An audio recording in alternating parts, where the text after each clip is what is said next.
असल बात है इतदाल की। अब एक बंदा है कि वो शाम को अफ्तारी के वक्त पूरी प्लेट भर के पकौड़े भी खाता है, प्लेट भर के वो समोसे भी खाता है और उसको कहता है मैंने रोजा, ये उसकी जरूरत से ज्यादा है।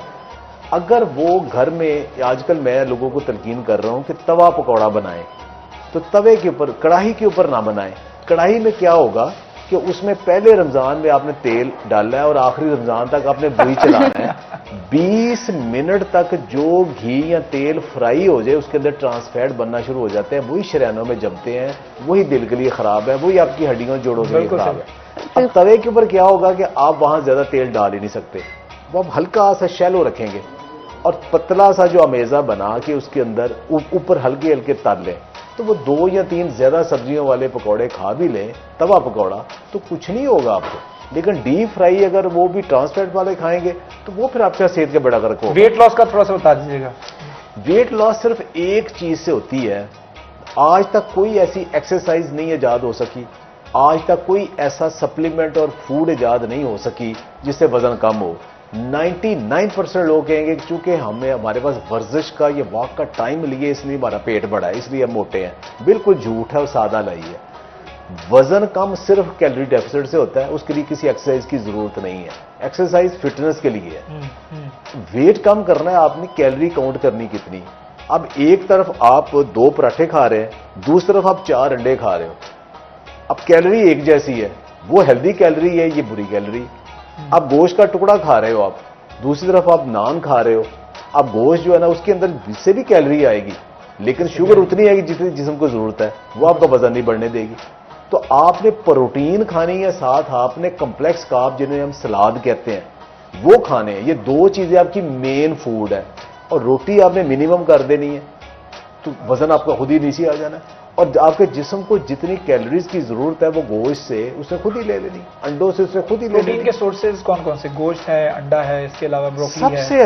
सबसे अच्छा जो प्रोटीन का सोर्स है ना वो अंडे ही है, जर्दी समेत। और ये मिथ है कि उसकी जर्दी नहीं खानी। एक सेहतमंद बंदा, इवन दिल का मरीज भी 4 अंडे जर्दियों समेत रोज खा सकता है। वाह, ठीक है। कोई बंदा जो सेहतमंद है, जिम में मैंने मेरी भी नॉलेज में इजाफा किया। जिम में मैंने आज तक कभी किसी का अंडों से ब्लड प्रेशर बढ़ते नहीं देखा, किसी का कोलेस्ट्रॉल बढ़ते नहीं देखा। जो वर्जिश करते हैं उनका तो नहीं होता। बिल्कुल, जो लोग गर्म होता है, डाइट कॉन्शियस जो होते हैं, निकम्मे हैं, सुस्त हैं, घर बैठे हैं, उन्हें एक अंडा भी गर्मी करता है। जो एक्सरसाइज करता है उनके लिए तो नहीं है, तो अंडे का कसूर तो नहीं है ना। तो फिर जो एक्सरसाइज कर रहे होते हैं, 6-6 अंडे खा रहे होते हैं, 2-2 दर्जन, 2-2 दर्जन नहीं, लेकिन जर्दी भी खाते हैं, 2-3 की जर्दी भी खाते हैं, वो ये नहीं कि नहीं खाते। अच्छा।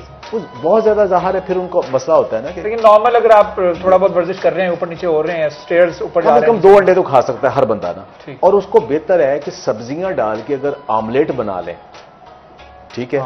और दूसरा है कि उसके अंदर ही 1 चम्मच या 2 चम्मच बेसन या 1 चम्मच 2 चम्मच आटा डाल लें, तो वो एक पूरी रोटी जैसे चीला कहते हैं वो बन जाएगी।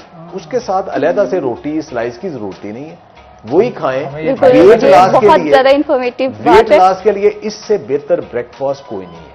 लेकिन शराज, आप भी मेरी बात से मुत्फिक होंगे कि बहुत सारी यूथ जो है कि वो अब फिटनेस कॉन्शियस तो है ही है, लेकिन एक चीज है कि उन्हें प्रॉपर नहीं पता चलता कि कौन सा टाइम टेबल होना चाहिए। अगर फिटनेस की बात करें, अफ्तार के बाद डायरेक्ट जिम में चले जाते हैं, तो आप क्या समझते हैं कि डायरेक्ट अफ्तार के बाद जिम जाना बेहतर टाइम है या हम उसके बाद, ईशा के बाद फिर जिम जाएं?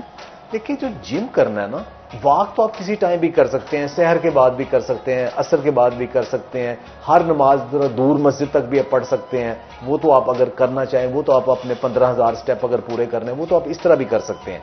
लेकिन जो जिम करना है ना, वेट ट्रेनिंग, जब जिम का मतलब होता है हाई इंटेंसिटी इंटरवल ट्रेनिंग, बाकायदा वेट उठाने हैं, तो वो कम से कम खाने का 3 घंटे का वक्फा होगा और खाना भी बहुत हैवी ना होगा, फिर कर सकेंगे।